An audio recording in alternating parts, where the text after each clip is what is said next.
Decía mi nana Concha, que en paz descanse, que no hay fecha que no se llegue ni plazo que no se cumpla. Años queriendo conversar con Hugo López-Gatell, hoy ya ex subsecretario de Salud, uno de los hombres más atacados después del presidente Andrés Manuel López Obrador durante la pandemia. Y qué mejor que venga a visitarnos en este espacio libre como el viento de nuestros estudios, ahora que ha formalizado su aspiración a convertirse en coordinador de la defensa de la Cuarta Transformación. Hugo López-Gatell, doctor, muchas gracias por acompañarnos. Muchísimas gracias, Vicente. Se me hizo a mí, al fin estar aquí en Sin Censura. Mil gracias por invitarme. Bueno, ¿cómo van las cosas? Pues vamos bien. La verdad es que arrancamos con gran entusiasmo y con una idea verdaderamente ferviente del proceso.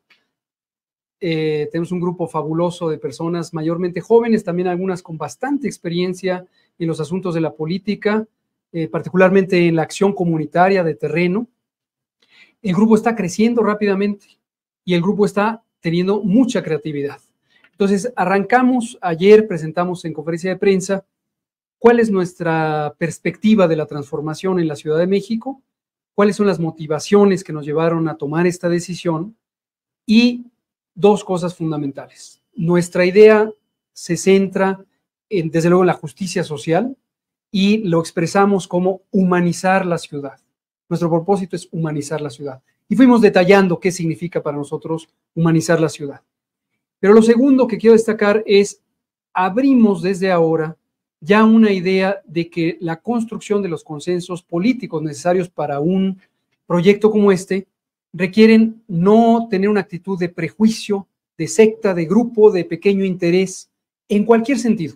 En la esfera de los intereses económicos, que obviamente pueden seguir siendo estos pequeños grupos que desconocen la pluralidad, incluso del micro y mediano empresariado mexicano, y que lo han excluido y lo han querido hacer a un lado, o del lado de la política, donde hay pequeños grupos que están calculando su acomodo, sus simpatías entre ellos y que pudieran estar en algún momento contrarios al espíritu de la transformación en uno de sus aspectos, que es democratizar el país. Cuando hemos oído al presidente López Obrador una, otra, mil veces decir que el pueblo manda, nos llama la atención todavía identificar prácticas en algunos lugares donde se quisieran tomar decisiones populares o candidaturas de unidad, armadas, este tipo de intercambios de favores.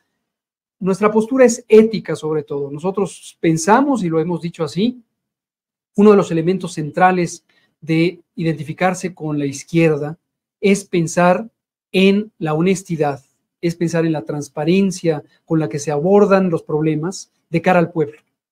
Y este es un poco el ambiente en el que arrancamos y estamos muy contentos, confiamos en el proceso.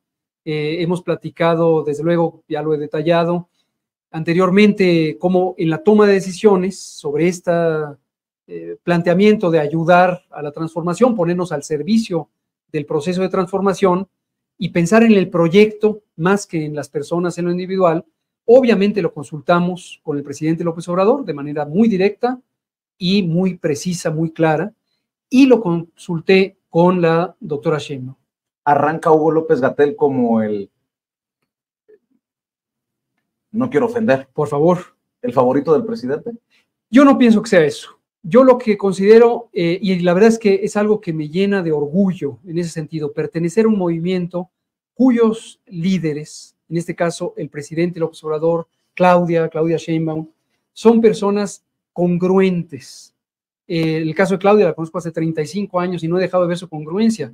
Al presidente López Obrador lo conocí personalmente en 1992 y obviamente he seguido todo su paso y toda su trayectoria y siempre he visto esa congruencia. Cuando yo fui a consultar con ellos en los distintos momentos, repetidamente tenía una señal positiva de qué bueno que participes, eres un cuadro profesional y un cuadro político que se puede confiar, en quien se puede confiar, pero también un mensaje muy claro, que no hubo necesidad de que me lo dijeran muchas veces, pero es el mensaje de el pueblo decide. Nosotros no vamos a tener favoritos, tapados, colocados. Lo pregunto porque Gerardo Fernández Noroña, el diputado del Partido del Trabajo, sí, que es vocero de es correcto. la coordinadora de la defensa de la Cuarta Transformación, en este caso la ex jefa de gobierno, la doctora Claudia Sheinbaum, dijo, yo no voy a participar porque hay dados cargados. Exacto. Escuché su... ¿Es una fuerte declaración? Es una fuerte declaración. Estoy seguro que él lo que dice lo sostiene. Yo tengo una opinión muy positiva de Gerardo Fernández Noroña. Creo que es un político que ha sido no solo consistente y congruente con sus propios principios, que son también los principios de la Cuarta Transformación, sino que tiene una característica que me parece saludable. Él, sin censura, expresa las cosas, las dice, aun cuando está pagando muchas veces un costo de personas que les espanta que se digan las cosas con esa amplitud. No conozco cuál es la evidencia que tiene él sobre lo que está afirmando, pero considero que no se debe desdeñar la opinión de Gerardo Fernández Noroña. Y dijo, si hay dos personas que me representan, por eso no le entro a buscar la coordinación en la Ciudad de México y eventualmente la candidatura a la jefatura de gobierno de la Ciudad de México, Clara Brugada y Hugo López-Gatell. Me imagino que eso es algo de lo que hay que también sentirse de alguna manera, no sé si hasta orgulloso. Yo me siento orgulloso y además me parece que es un gesto muy generoso de Gerardo.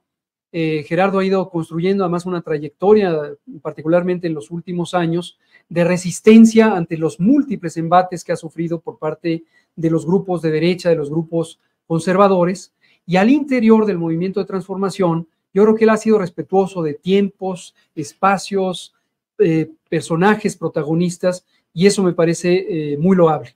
Que él me reconozca como una de las dos figuras en las que se siente representado, la verdad que lo aprecio, me parece un gesto muy generoso y desde luego lo tendré muy en cuenta. Provocador profesional. Por favor. Sin censura. ¿En qué piel se siente más a gusto, Hugo López-Gatell? ¿En el de científico? ¿En el de político? Bueno, eso me gusta, esa pregunta me gusta. Por una razón diferente a este proceso, cuando empezó, más o menos cuando empezó la pandemia, una amiga mía, muy apreciada, me prestó o regaló, la verdad es que ya no se lo devolví, el libro de Max Weber que se llama El político y el científico. Y entonces empecé a explorar un poco la perspectiva para la audiencia que no esté familiarizada con este texto. Básicamente Max Weber, que es uno de los pilares de la sociología contemporánea, plantea un dilema al que se enfrentan los seres humanos, que están construidos a partir del razonamiento científico y de la práctica de los métodos científicos. Y es cómo pueden hacer que su trabajo científico, quizá de descubrimiento, de generación de conocimiento nuevo, tenga una realización en el bienestar de las personas, de las sociedades, de los seres humanos. Y cuando empieza a moverse las cosas, la balanza, los límites entre la ciencia y la política como una expresión de la aplicación del conocimiento a decisiones de gobierno que favorecen el bienestar de las personas. También reflexiona sobre las críticas que se enfrentan en cada bando y me parecen muy interesantes porque ahora las estoy experimentando. En primer lugar, del lado de la academia, del lado de la ciencia, no faltan los señalamientos críticos que dicen abandonó la ciencia, traicionó a la ciencia, se alejó de la pureza del conocimiento científico. Del lado de la política dicen, y este extraño, este fuereño, nos está invadiendo nuestro espacio. Si él es un técnico, que se quede en su mundo. Y eso, más allá de esta dicotomía, de este posible dilema entre ciencia y política, yo pienso que representa mucho cómo a veces los seres humanos tendemos a encasillar a las personas en una sola identidad. Eres político, o eres científico, o eres, incluso entre profesiones, ¿no? Si alguien es, qué sé yo, ingeniero y se va al mundo de la arquitectura, los arquitectos lo repudian porque cruzó la línea. Lo digo con estos detalles porque en nuestro planteamiento sobre la transformación para la Ciudad de México, una de las cosas que está enfatizando con la perspectiva de humanizar la ciudad es que debemos trabajar por justamente usar los más refinados instrumentos de la política, que no de la politiquería, citando al presidente López Obrador, para construir consensos genuinos, no negociaciones, no sumisiones y abusos, consensos genuinos. Necesitamos construir una plataforma de diálogo transparente, abierta, en la que distintas personas que tienen diversidad de identidades, diversidad de condiciones, diversidad de afinidades o inclinaciones político-ideológicas, puedan construir. La transformación no es sostenible si no se construyen consensos en los que todo mundo pueda ser incluido. No quiere decir sacrificar convicciones, de ninguna manera, pero quiere decir saber actuar democráticamente para que la diversidad o la discrepancia de opiniones, la pluralidad de perspectivas, se resuelva de manera amigable, de manera respetuosa, con fundamento en los derechos humanos. Creo que no peco si digo que muchos, como tu servidor, reconocemos tu labor durante la pandemia. Muchas gracias. Pero hay comunicadores, analistas, académicos, que te han colocado el mote de Doctor Muerte. ¿Te duele, Hugo? A mí me duele que haya en la sociedad mexicana, una sociedad que es, yo diría, madura en términos de su conciencia social y su conciencia política, en contraste con otras naciones, no quisiera señalar alguna en particular, pero nuestra propia región latinoamericana. Yo considero que en México hemos tenido la fortuna de haber vivido 3 transformaciones previas, desde luego la independencia, la reforma y la revolución, que con gran dolor y gran sufrimiento le imprimieron al pueblo mexicano una perspectiva de mayor amplitud mental, cultural, ya no digamos solamente ideológica en el respeto a la diversidad. Entonces, lo que me duele es darme cuenta que en los segmentos más conservadores, más prejuiciosos, más egoístas, perviven expresiones de radicalidad intolerante.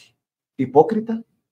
A veces son hipócritas, a veces son cínicos. Y aquí cito también, para citar la fuente con la costumbre de venir de la academia, el presidente López Obrador. Él hace una caracterización fabulosa cuando dice: el conservadurismo tiene estas 2 caras, la hipocresía y el cinismo.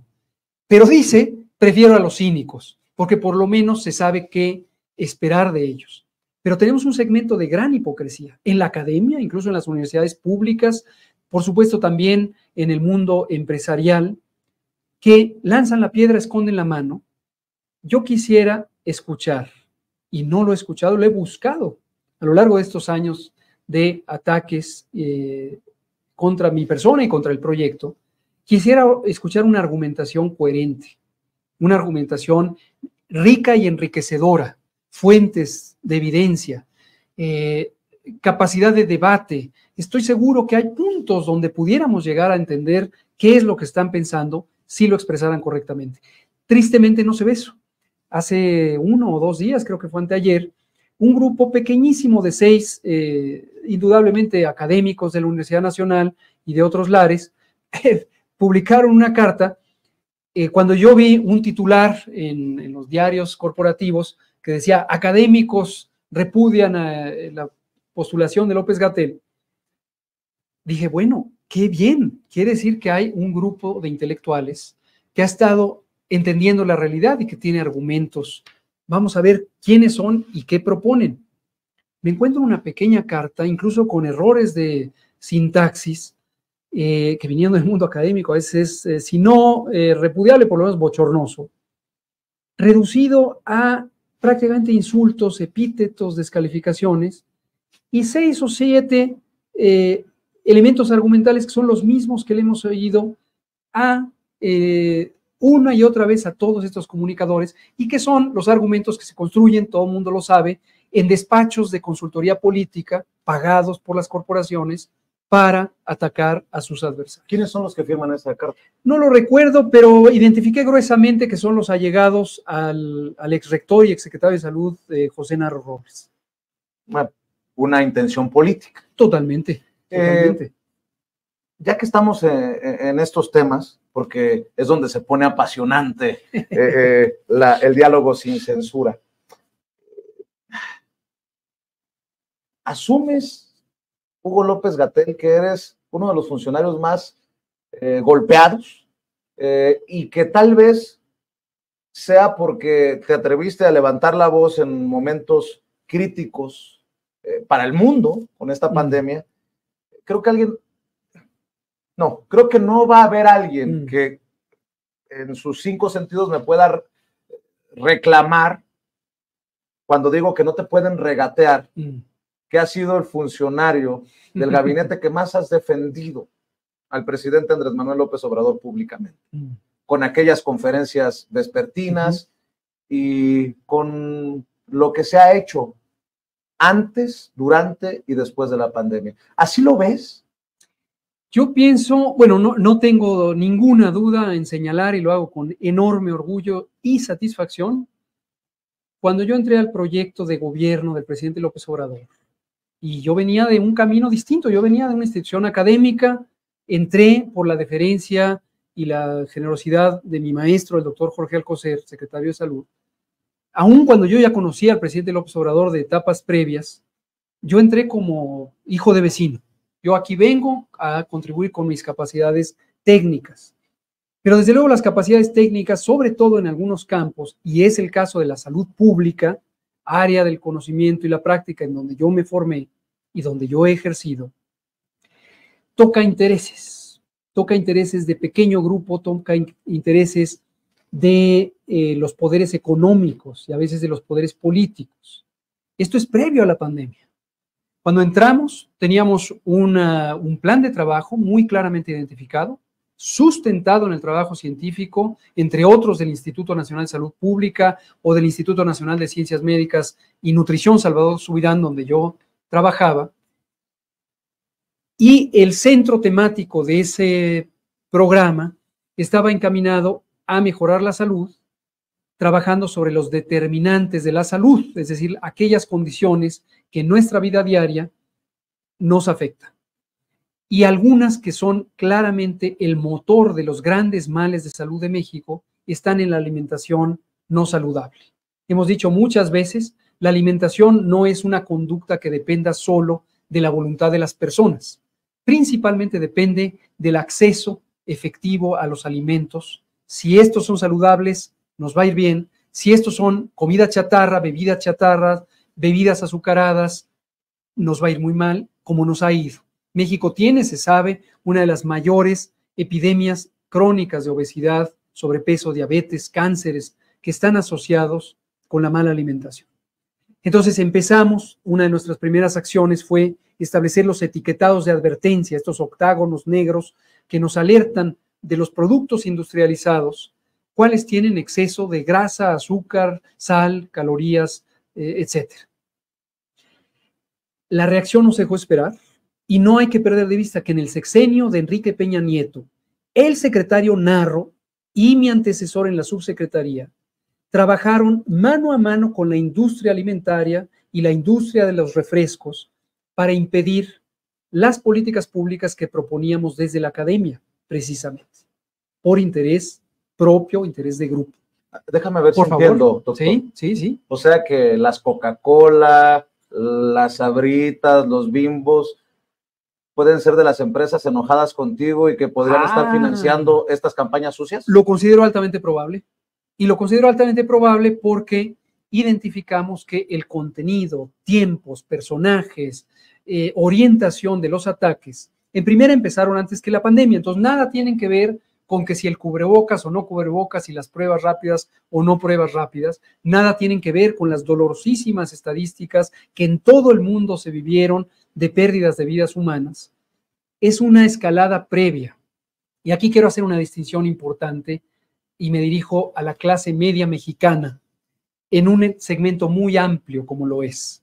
Desde los medianos y quizá grandes empresarios, nacionalistas, patrióticos, honestos, que han llevado una vida de construcción de riqueza a partir de prácticas legales, legítimas, y que no se han prestado a la corrupción o que no se han prestado a la manipulación del poder público.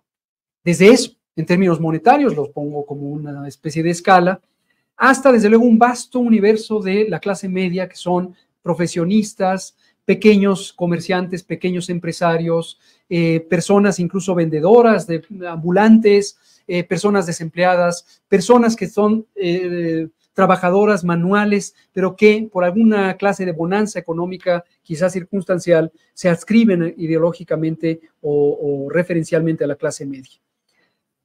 Toda la clase media. Yo no me estoy refiriendo a ellos y ellas cuando digo aquí hay un ataque de los grupos conservadores.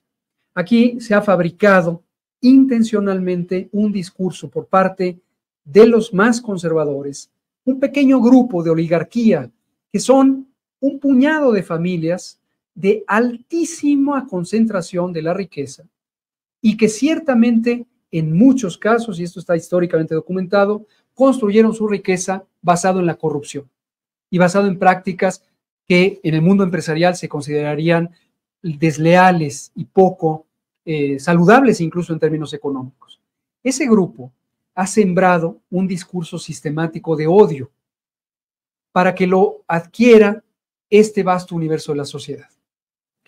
Y el discurso de odio incluye una idea de que se polarizó la sociedad mexicana, como si fuera una naranja y tenemos la naranja izquierda y la naranja derecha.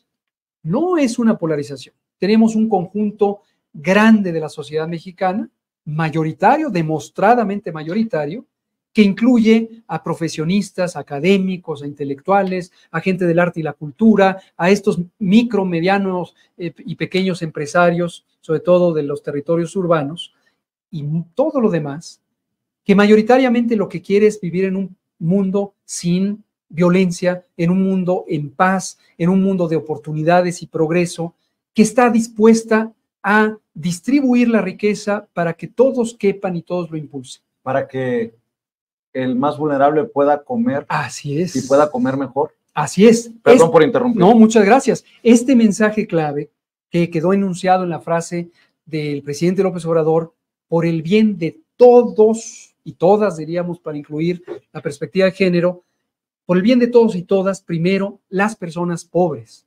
Tiene una lógica profundamente transformadora.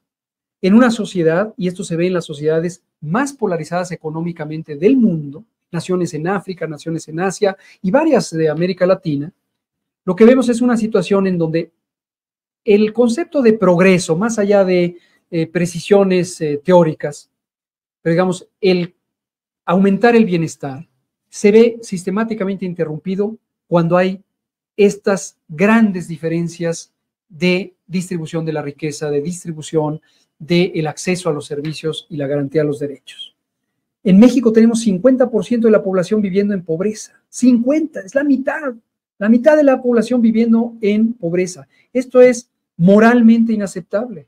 Pero además, el aceptarlo y el perpetuarlo, lo que nos lleva es un rezago de las oportunidades de esta sociedad para llegar a otras fases seguramente mucho más satisfactorias para todos y todos. Déjame, por favor, hablar sin censura. Y viendo a esta que es tu cámara, perfecto, Hugo López-Gatell, para regresar después a la Ciudad de México. Sí. ¿Hay algo de lo que se sienta Hugo López-Gatell como vocero del gobierno que encabeza el presidente Andrés Manuel López Obrador durante la pandemia, por lo que le tenga que ofrecer disculpas o sentirse avergonzado al electorado de la Ciudad de México y a la sociedad mexicana? Esta reflexión la hemos hecho una y otra vez. Y no porque nos la impongan desde afuera, o no porque nos pongan caricaturas o cartones, o que llegue una senadora en estado al límite de la racionalidad a poner mantas en la tribuna honorable del Congreso de la Unión. No tenemos nada de qué arrepentirnos en el sentido de identificar culpabilidad por acción o por omisión, por impericia o por un desconocimiento negligente de la realidad. La actuación durante la pandemia de COVID-19 estuvo basada en raíces científicas muy profundas, en la formación, preparación de muchos de nosotros, porque no fui nada más yo, un equipo multidisciplinario que no pertenecía solamente al gobierno. Nos ayudó la UNAM, nos ayudó la UAM, nos ayudó el Colegio de México, nos ayudó el Tecnológico de Monterrey, nos ayudó el ITAM, nos ayudó CONACYT, nos ayudó la Universidad de Guadalajara, nos ayudó una red de centros del intelecto, pero también nos ayudó a reflexionar el pueblo de México directamente. Nosotros en cada etapa fuimos haciendo distintos modelos de consulta, desde la consulta vivencial hasta la generación de conversación en personas que tenían distintos intereses en torno al manejo de la pandemia. Y aquí pongo el tema. Si la mitad de la población mexicana vive en condiciones de pobreza, ¿qué hubiera pasado si hubiéramos adoptado un modelo no científico y racional de control de la movilidad poblacional? En América Latina, en múltiples países, e incluso en la ilustrada Europa occidental, se usaron modelos policíacos, en algunos casos militares, de control de la movilidad de la población. Se les multaba, se les sancionaba, se les restringía. En una sociedad, como es la mayoría de las sociedades europeas, en donde hay una distribución, si no perfecta, mucho mejor de la riqueza, se puede atenuar eso. En México no se podría atenuar porque la persona vive al día. Y si el carpintero Juan no sale hoy a trabajar, o el albañil Roberto no sale hoy a trabajar, o la señora Mariana no sale hoy a planchar, entonces van a sufrir escasez en lo más básico, en el alimento, en el sustento de sus hijas e hijos. Pero no solo eso. Esta clase media a la que me referí incluye restaurantes, incluye tintorerías, incluye pequeñas tiendas de diversas cosas, tlapalerías, papelerías, etcétera. Incluye conductores de las plataformas digitales de transporte, incluye taxistas tradicionales, incluye conductores de los microbuses, etcétera, etcétera. Esta población logró resistir a la pandemia porque fuimos articulando los mecanismos para que no hubiera una restricción fanática de la movilidad social. Y una cosa también muy importante, para nosotros, para el gobierno de la Cuarta Transformación, y me refiero al gobierno en su conjunto porque esa es la visión que teníamos todas las funcionarios y funcionarias y también, por supuesto, el presidente. La libertad es un valor sagrado. En el momento en que uno empieza a justificar, restringir la actuación de las personas en su vida cotidiana, en sus decisiones, con una razón que no es consultada, que no es consensuada con el pueblo, uno se está acercando a un modelo autoritario que no nos gusta a nadie. Y esto es muy contrastante porque el discurso de odio de la prensa, de la oligarquía, es el autoritarismo. El dictador López Obrador. El dictador López Obrador. Nosotros respetamos al pueblo. El pueblo de México es un pueblo muy maduro, es un pueblo muy generoso. Hemos tenido múltiples crisis a lo largo de la historia, políticas, sociales, incluso climáticas. Hemos tenido terremotos. La Ciudad de México es ejemplo de virtud en este espíritu generoso en donde todo mundo se vuelca a ayudar al otro. No puede uno faltarle al respeto al pueblo diciéndole simplemente esta es la orden. Por eso el esquema de comunicación, que efectivamente, retomo lo previo, efectivamente significó para el equipo de la vocería de la pandemia un desgaste en el sentido de que nosotros tratábamos y seguiremos tratando de permear mensajes por el bien de la población, era recibido muchas veces por ataques. Pero nosotros, por razones científico-técnicas de la salud pública, hay toda una materia de comunicación de riesgos en salud pública, en la que yo estoy entrenado, pero además por razones de convicciones sociales y perspectivas políticas, decidimos tratar a la población, al pueblo de México, como un pueblo adulto, como un pueblo sensato, sabio. Y nuestra gran apuesta, que se cumplió satisfactoriamente, es que si al pueblo se le explicaba los riesgos, si al pueblo se le explicaba los límites de las medidas de protección, incluido el cubrebocas, los signos de alarma, las realidades sociales de las que surge la desigualdad y cómo determina la salud, el panorama epidemiológico del país con esta preponderancia de la enfermedad crónica, diabetes, hipertensión, etcétera, que nos viene principalmente por el consumo de comida chatarra desde los años 80. Entonces, el pueblo reaccionaría y el pueblo reaccionó. Tenemos estadísticas y estudios formales no hechos por nosotros, hechos por universidades británicas, entre otras, o asiáticas, japonesas, que comparan en ese momento, en la fase aguda de la pandemia, el porcentaje de uso de cubrebocas en las naciones del mundo. Y es impresionante porque hasta arriba están 5 naciones asiáticas: Japón, Singapur, la región de Hong Kong, que ahora pertenece a China, etcétera, varios que no me voy a acordar en este momento, y México, con porcentajes de uso de cubreboca superiores a 87%. Y al tiempo estábamos oyendo en radio y televisión comerciales, en los periódicos corporativos, es que no usan el cubrebocas, no lo recomendaron. Y hay acusaciones incluso formales ante los instrumentos de procuración de justicia diciendo que la falla fue no recomendar el uso de cubrebocas, cuando lo recomendamos sistemáticamente y cuando además tuvimos un éxito rotundo, universal en la población mexicana. Entonces sí hay una desconexión fuerte, pero lo digo, gracias por la oportunidad de decirlo, nuestra conciencia está tranquila porque actuamos con nuestra mejor intención, con base en nuestros mejores instrumentos de conocimiento y nuestra experiencia, y siempre, absolutamente siempre, de cara al pueblo. Y el pueblo sabe lo que hicimos y el pueblo lo reconoce. Si gustas, doctor, podemos ir y venir en los temas. Por favor, todos los Pero necesarios. déjame preguntarte, porque hace unos días vi la película Oppenheimer y pensaba en ti.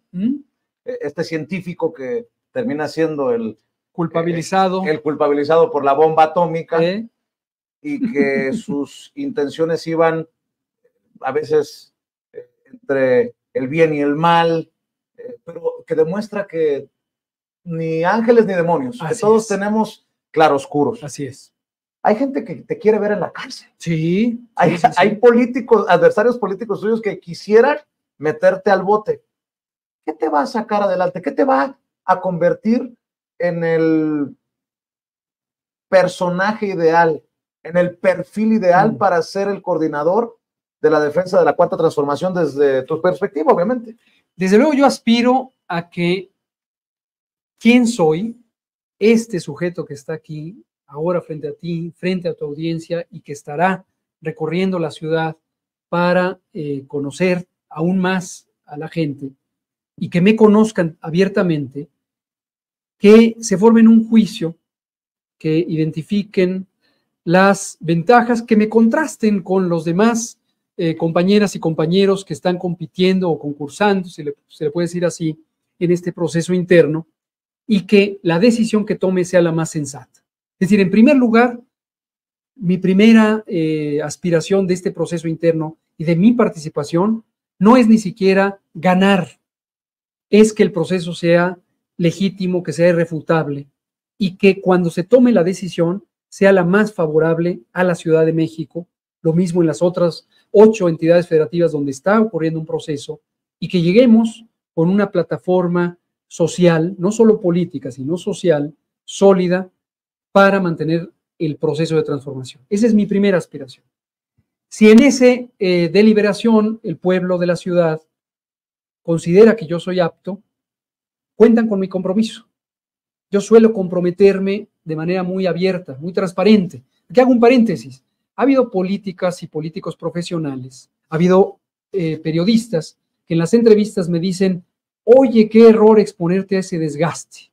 Me han incluso identificado, el otro día en una entrevista televisiva me decían, un personaje del público que escribió, decía, ¿qué se siente ser el pararrayos de la 4T?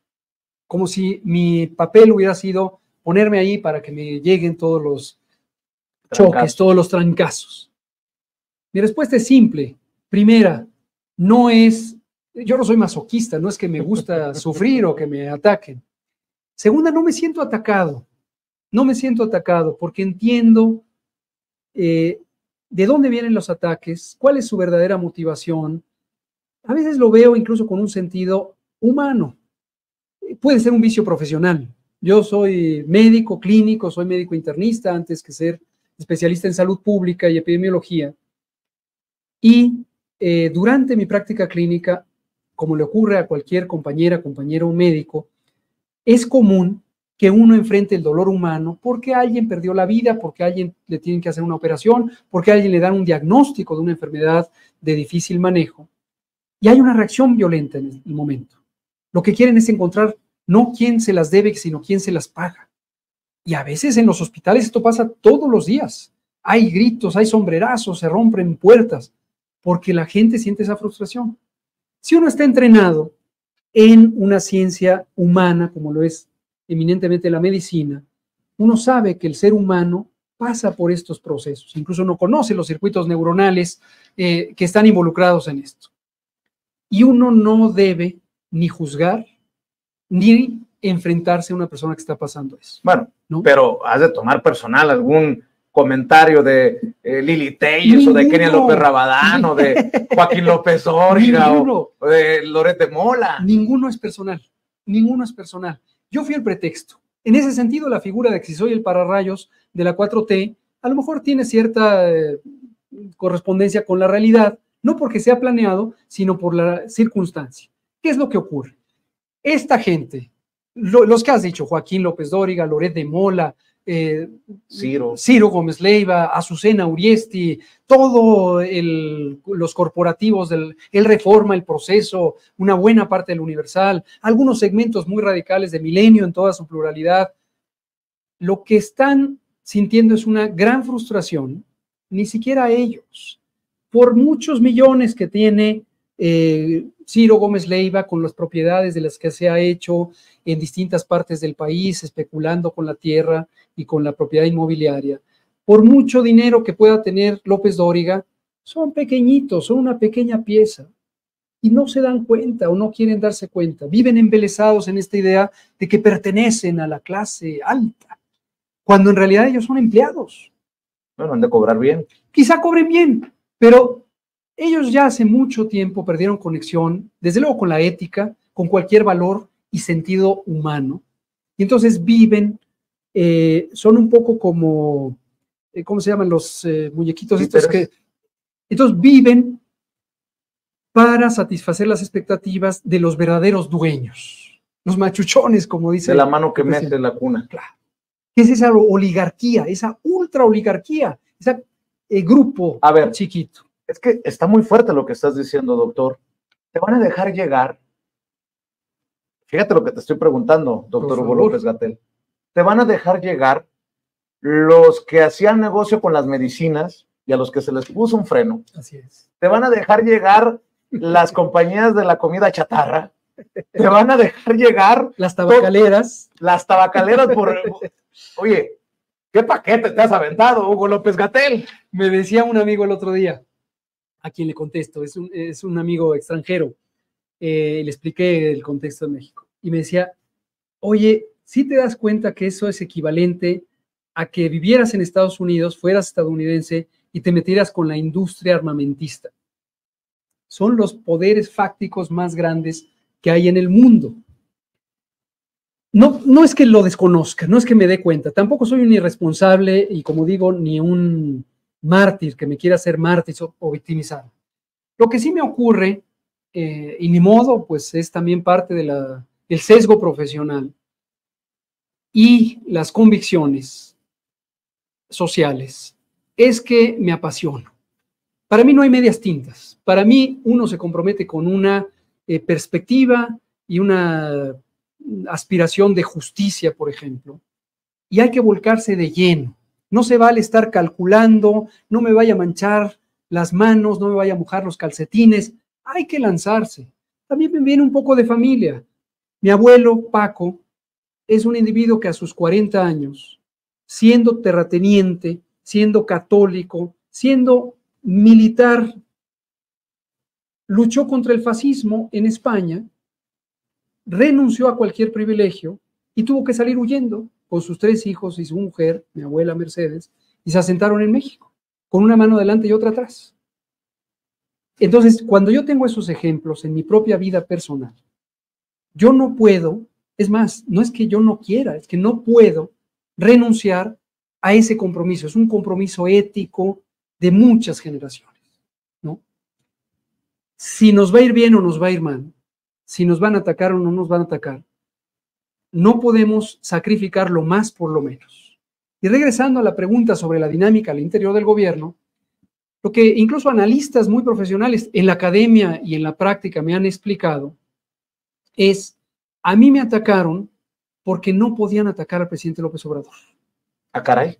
Durante la pandemia, obviamente, que es donde me tocó estar al frente. En otros campos, en otros temas, estarán otros compañeros y compañeras servidores públicos, con experiencia, con poca experiencia, jóvenes y no tan jóvenes.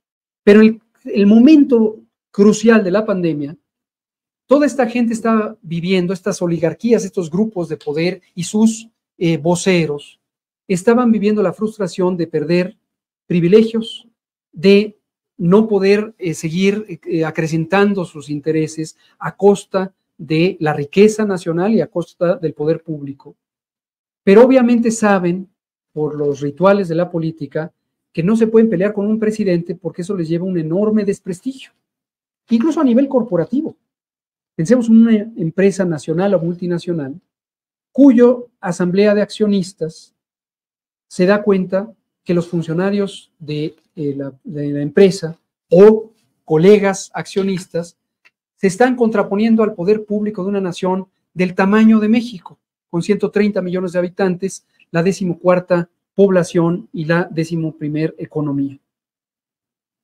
Es inconcebible y eso tiene consecuencias. Claro. Porque habla de un acto irresponsable, porque habla de una fuga realmente del contexto de lo que está ocurriendo. Entonces, en un momento dado, dijeron, bueno, ahí hay una presa fácil.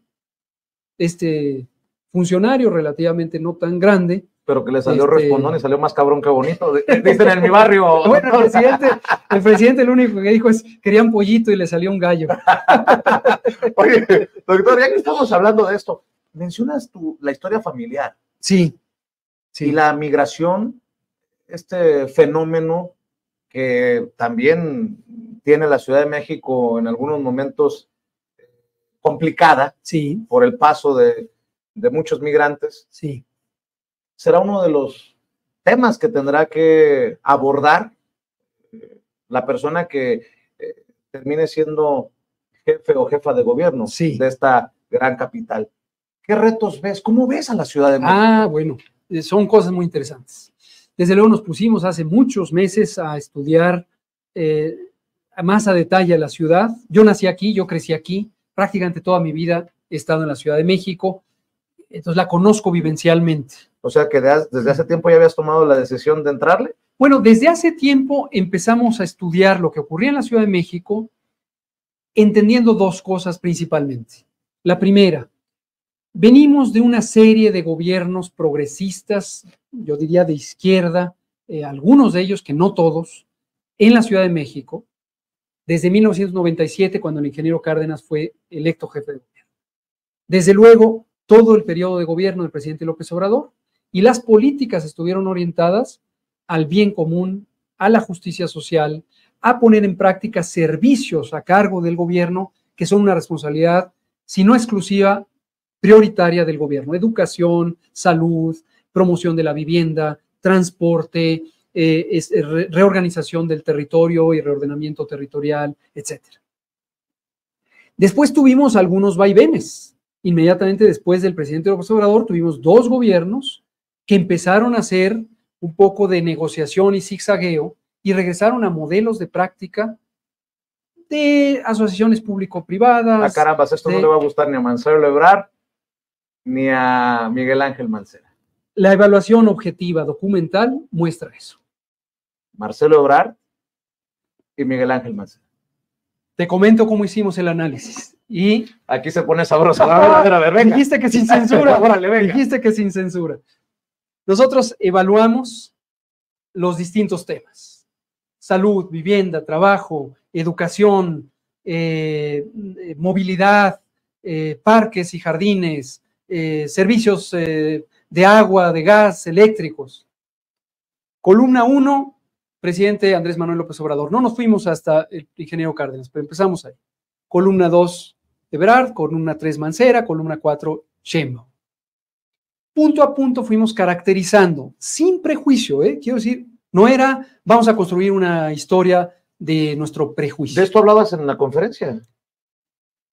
Muchas veces hablé de esto. Pero de ayer, ¿no hablaste de esto?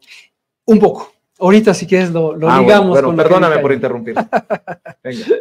Entonces, lo que fuimos viendo, pongo el ejemplo de salud, que quizás es el que tengo más en la memoria. Cuando el presidente López Obrador gobernó la Ciudad de México como jefe de gobierno, tomó una decisión crucial en un momento donde en el nivel federal, con Fox, con el secretario Julio Frenk, se estaba implantando la segunda ronda o la segunda fase, algunos dicen la segunda generación de reformas al Sistema Nacional de Salud, tendientes a privatizarlo, tendientes a segmentarlo, tendientes a convertir la salud como una mercancía. El instrumento fue el famoso Seguro Popular, que ha sido tema de conversación todo el sexenio. Una a una las 31 entidades federativas, los 31 estados, fueron cayendo en lo que posiblemente fue una trampa presupuestal, financiera y político-administrativa, y no les quedó más remedio que incorporar el Seguro Popular. El presidente López Obrador se resistió hasta el último momento en que eso era viable, sin exponer a la administración de la Ciudad de México y sin exponer a la población de la Ciudad de México. Hasta que no le quedó tampoco de otra y dijo, venga, entremos. Y fue prácticamente en el último año. En paralelo, durante ese gobierno de él impulsó el modelo de servicios universales, públicos y gratuitos, medicamentos y servicios de atención médica, amplió la infraestructura, renovó la infraestructura, mejoró las condiciones de trabajo del personal de salud. Conste que estoy hablando solo de un ejemplo, pero lo tenemos para cada tema, para cada sector. Cuando termina su gobierno, viene una entrega casi total al modelo neoliberal del Sistema Nacional de Salud, del gobierno en ese momento de Felipe Calderón. ¿Y qué pasó con Ebrard? A ese es al que me estoy refiriendo. Cuando entra, o sea, cuando termina el gobierno de López Obrador y entra Ebrard, hay un giro de 180 grados hacia, vámonos a lo que nos está planteando el PAN y lo que nos está planteando el sistema financiero global y estos mecanismos de convertir en mercancía y privatizar. Qué fuerte lo que nos estás diciendo. O sea, el hoy presidente resiste y quien lo sustituye se entrega. La evidencia documental, insisto, y también es un poco el sesgo de ser académico, de tener una costumbre científica, analítica. La evidencia lo muestra. No es mi opinión, es más, lo digo también de frente a la cámara. No estoy revelando mi opinión. Podría yo, hipotéticamente, no es el caso, podría juzgar, pues lo que se hizo fue lo acertado. No lo juzgo. La evidencia está y está disponible para cualquiera que desde el ámbito académico, desde el análisis político quisiera analizarlo, ¿no? Y así una a una, transporte. Bueno, el segundo piso del periférico, hoy transité por él. Hay un segmento de San Jerónimo a San Antonio y viceversa, que es gratuito y obviamente es propiedad pública. Hay dos segmentos, el que discurre al norte de San Antonio, el que discurre al sur de San Jerónimo, que son propiedad privada, concesionada y se cobra. Eso habla de una visión de las cosas. En gobierno de Ebrard. Ahí es cuando se construyó. Y bueno, ni hablar de... Ya ahorrémonos lo de Mancera, doctor, porque, digo, un personaje que termina haciendo pactos con el PRI y el PAN, así es. Creo que no, ni merece así es. Ahondar en esto. Ahora, sí quiero decir la buena noticia. La buena noticia es que cuando llega Claudia, cuando llega la doctora Sheinbaum, empieza sistemáticamente y con gran responsabilidad, si quiero subrayar, no es que llegó por una consigna ideológica y dijo, vamos a revertir todo. No, cuidadosamente dijo, esto está funcionando bien, se estableció un equilibrio público-privado, hasta de asociación o coinversión. Un ejemplo es el mapa de transporte. En el sistema de transporte de la Ciudad de México hay 12 componentes mayores. Incluyen el metro, incluyen el RPT, los trolebuses, los microbuses. Ella decidió conservar los equilibrios, no por un asunto de intereses o de grupos. Lo que dijo es, estratégicamente tenemos que garantizar servicios de movilidad para el pueblo de la Ciudad de México.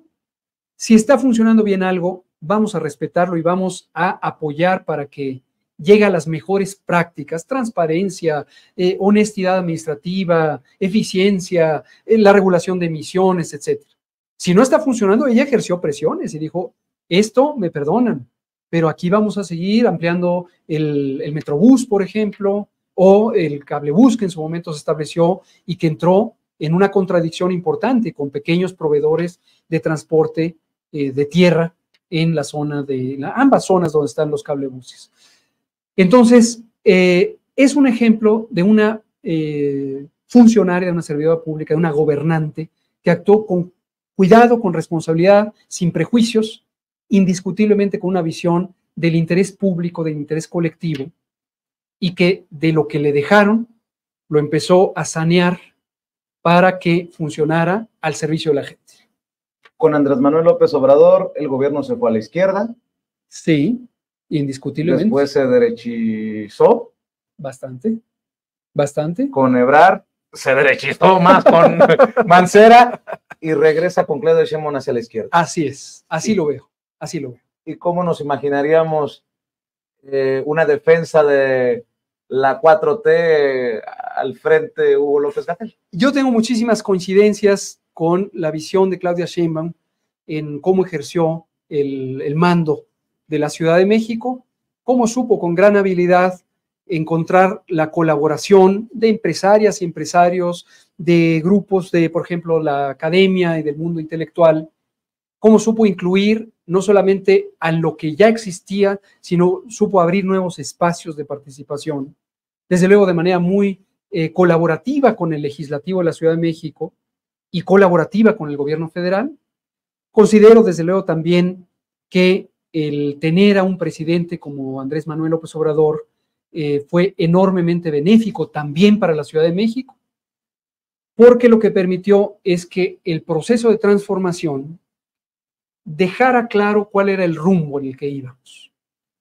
Pensar en la adversidad a la que se enfrentó el propio presidente López Obrador cuando fue jefe de gobierno, teniendo a Fox y sus desfiguros en el gobierno federal, lleva a situaciones muy complejas. Yo no me quiero ni imaginar cómo hubiera sido una situación pandémica del tamaño de COVID-19, teniendo en alguno de los dos gobiernos, el nacional o el local, a grupos ultra intolerantes como son los grupos conservadores que han gobernado, que están trabajando al servicio de los pequeños grupos, ¿no?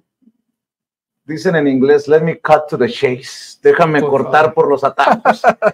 Hugo López-Gatell sí firma y firmaría y seguirá firmando con la izquierda. Definitivamente.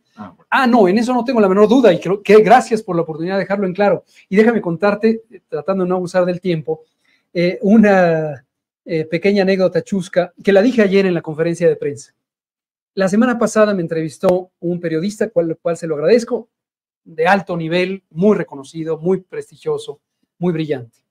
Pero me hizo mucha gracia después que en un momento de la entrevista, donde estaba este tema de a dónde vas, cuál es tu perspectiva, me interrumpe casi y me dice, no me acuerdo si de tú o de usted, ¿eres de izquierda?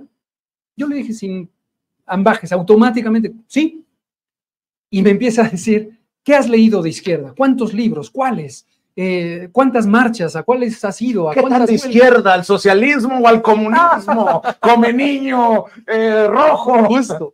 Después pensábamos, yo no sabía que había un izquierdímetro, en donde a uno le van dando bonos y puntos, y si fuiste a una huelga te dan 50 puntos, pero si te perdiste una marcha te restan 2 puntos, ¿no? Y si te leíste El Capital, pues ahí tiene que contar 100 puntos, ¿no? Pero si nada más te leíste el manifiesto del Partido Comunista, pues te dan 6, ¿no? Me suena a burla. ¿Me podrías dar el nombre y el apellido del periodista? Prefiero no. No, porque le tengo gran respeto, gran respeto a este periodista. Bien. Pero el punto al que voy, y me interesa destacarlo, es cuando una persona entra en la acción política, y más en mi caso, como lo relaté hace rato, que me ven como fuereño, y uno empieza a pronunciarse de manera ecléctica, de manera mixta, que uno no se leyó el manualito donde dice ABC, yo soy socialista, ABC, yo soy comunista, ABC, yo soy capitalista, ABC, yo soy lo que sea.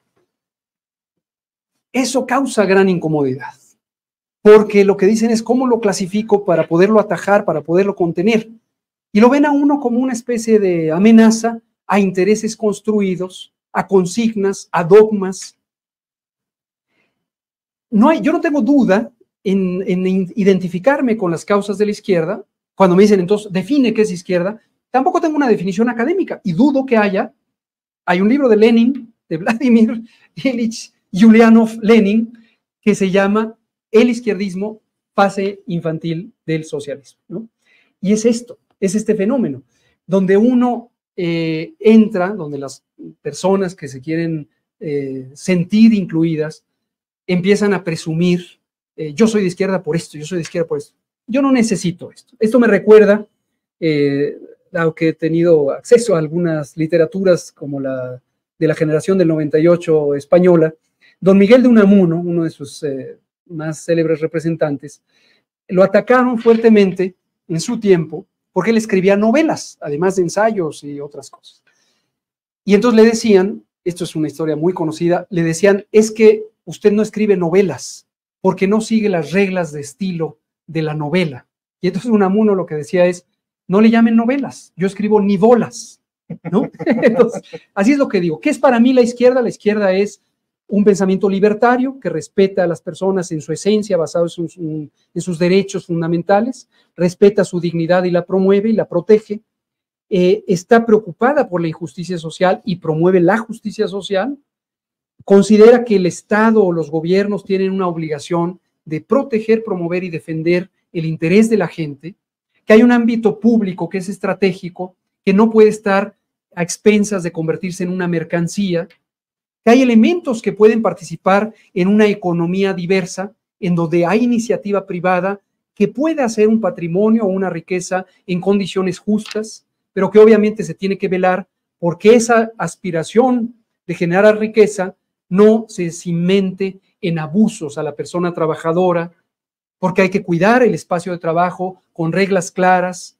con una visión, por ejemplo, de seguridad social solidaria y no de mercancía especulativa en un sistema financiero con cuentas individuales, como nos dejaron los neoliberales, que la tenencia de la tierra es preferente que tenga una aspiración colectiva porque es cuando es más productiva, que no se puede empezar a especular con la tenencia de la tierra o de los recursos minerales del subsuelo, solamente como un capricho financiero que enriquece a unos pocos cuando se está empobreciendo a la nación, que la educación pública debe ser pública y gratuita y universal, que la procuración de servicios de salud debe ser pública, gratuita y universal, que se debe velar por cuidar a las minorías de cualquier naturaleza étnica, religiosa, política, cultural o de identidad sexogenérica, que el debate debe ser un debate democrático y abierto en donde sepamos respetarnos unos a otros.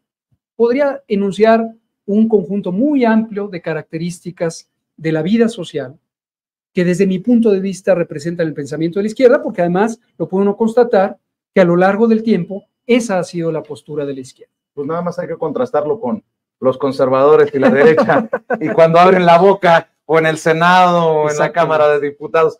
Tres cosas para cerrar rápidas, por favor. Y te agradezco, doctor, esta encantado, generosidad. Encantado. ¿Conoces, podríamos decir que conoces en su, ¿qué? Mediana, máxima capacidad de esta ciudad que te gustaría gobernar? Hay cosas que siempre puede uno aprender. Pero yo he recorrido la ciudad física. ¿Territorialmente la conozco? Territorialmente conozco las 16 demarcaciones. No sabría decir, he podido hacer un inventario, desde luego en su momento, de cuántas colonias, barrios o pueblos conozco. Nací y crecí aquí, nací en la hoy alcaldía Cuauhtémoc, crecí en Álvaro Obregón, en un pueblo, San Bartolo Ameyalco. Viví una parte larga de mi vida ya de adulto en Tlalpan. Hoy regresé a vivir en Álvaro Obregón, también he vivido en Coyoacán.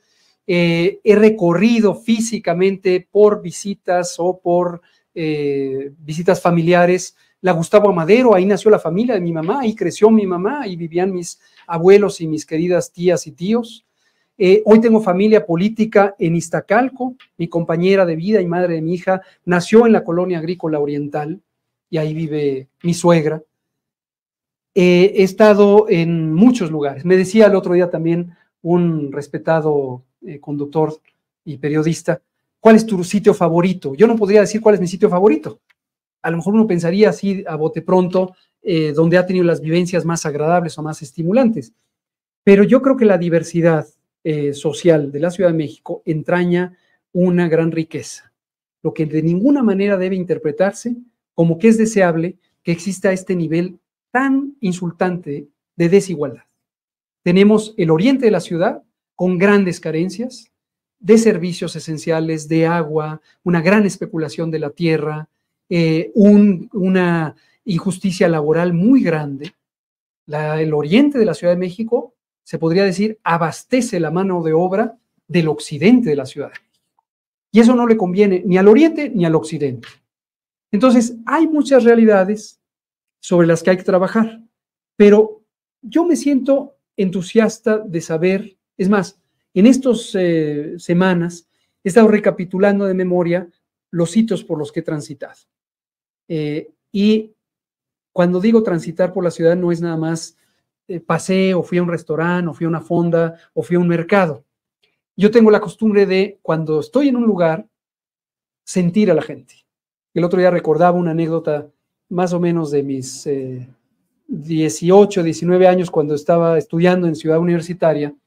Yo solía tomar una ruta de la Ruta 100 que existía en ese momento. Tomaba tanto un tramo del Peribús como la 23A que iba hacia el sureste de la ciudad. Y una de las cosas que me estimulaba era, yo iba a un horario muy fijo, muy tempranito, y entonces me empecé a dar cuenta que en el autobús, y no iban tan llenos en ese tiempo los autobuses, iba la misma gente, o sea, las mismas personas, no estoy hablando de una identidad social. Iba el señor Pedro, que es plomero, ojalá que siga vivo, ya es bastante mayor que yo. Iba, por ejemplo, Rocío, que era una señora que trabajaba en una casa y hacía todo el circuito porque venía de la zona norte de la ciudad.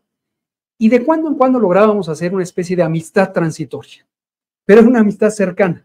Entonces, este tipo de prácticas es la que a mí me estimula mucho cuando voy a un mercado, cuando voy a una plaza, cuando le ayudo a una señora a subir las escaleras, cuando estoy viendo que un niño no se vaya a caer porque está haciendo malabares en el silloncito del metro. Y ese tipo de conocimiento es lo que da perspectiva. Tú eres un hombre de ciencia, sí. Eres un doctor y por ende debes de ser un hombre de números. Sí, sí. Y de acuerdo a las encuestas, entras en un tercer lugar. Bueno, ha habido un par de encuestas que yo conozca que se hicieron públicas esta semana. No creo que esté de sobra que la población conozca. Por ejemplo, la encuesta que se publicó en el Universal ayer o anteayer, es una encuesta que se levantó antes de que yo anunciara que iba a participar. A ver, o sea que Hugo López-Gatell dice, no estoy en tercero necesariamente. Bueno, yo no solo sé de números, sé de encuestas. Soy epidemiólogo y uno de los instrumentos que uno aprende es bioestadística. Fui director de encuestas nacionales de salud en el Instituto Nacional de Salud Pública. Entonces también conozco de lo que significa la volatilidad de la señal que recaba una encuesta, depende del contexto que se le haga. A mí me llamó la atención que lo sacaran, no solo que lo sacara el Universal, sino que quien mandó a hacer esa encuesta quisiera que saliera en este momento. Antes de que anunciaras tu registro. Yo no había anunciado el registro cuando se empezó a hacer el levantamiento, se terminó de hacer el levantamiento de la encuesta, y un fenómeno que las personas especialistas en ciencia política ya me habían alertado es, hoy tú tienes dos compañeras, compañero, que llevan haciendo de facto una campaña política meses, no días ni semanas, meses. Y nadie sabe que tú vas a participar. Entonces, medirlos, pues es una medición, lo que llamamos en forma científica sesgada, desequilibrada. Entonces, ¿no? Hay que esperar otra. Yo creo que hay que esperar y veamos los números, cómo van saliendo, y veamos cómo se va formando un juicio al pueblo de México. Y para cerrar, doctor, ¿qué no conoce uno todavía de Hugo López Gatell? Y no me puedes mentir, ni me puedes sacar la vuelta, porque te va a regañar tu mamá cuando vea esta entrevista. Exactamente. Que sí la ve, que sí la ve. No por mí, sino por Vicente. No, a ver. Hay muchas cosas. A ver, algo tiene que haber que no conozcamos todavía de Hugo López Gatell. ¿Alguna manía, algún hobby, qué? Bueno, puedo decir algunas cosas. Dicho de paso, yo ya me volví para mis amigas y amigos un individuo aburrido, yo creo, porque se ha expuesto mucho de mi vida pública, aún sin mi voluntad. Hemos llegado a reuniones y oigan, miren, es que la niña ya tiene tantos años o tantos meses. Bueno, es que miren, estamos cambiándonos de casa. Sí, claro, pues están cambiando a tal lugar, porque entonces, todos nos lo conocen, ¿no? Digo, a lo mejor algunos rasgos de personalidad o rasgos de conducta, a reserva que también ya se sepa, ya se haya notado. Yo me apasiono mucho con las cosas. Y cuando me apasiono, no lo digo necesariamente solo con satisfacción. A veces se convierte en un obstáculo para mí. Me comprometo tanto con algo o con alguien que luego me cuesta trabajo separarme de eso. Y claro, ocurre una vez, pero luego viene otra necesidad y me meto, y luego viene otra, me meto. Y entonces a veces sí interfiere incluso con mi bienestar, porque estoy saturado de pendientes. Ya decía yo que tantas canas obedecían a cosas más o menos que compartimos. Más o menos. Hugo López Gatell. Te quiero agradecer, doctor. Mil gracias. Te quiero agradecer y espero que sea la primera de muchas oportunidades todas las que podamos coincidir. Claro que y sí. Que lo que venga sea lo mejor para la gente que vive, que trabaja, que se mueve en la Ciudad de México y para México. Ojalá que así sea, definitivo. Muchas gracias, Vicente. Doctor Hugo López Gatell. Amigos, amigas, hablamos sin pelos en la lengua, sin censura, con el ex subsecretario Hugo López Gatell, hoy ya formalmente aspirante a la coordinación de la defensa de la Cuarta Transformación. Y como todos aquí somos sin censura, le pido que comparta con familiares, amigos, contactos, a través de WhatsApp, de Facebook, de Twitter, por donde usted quiera, este contenido, sin pelos en la lengua, honesto, transparente y sin censura. Buenas noches.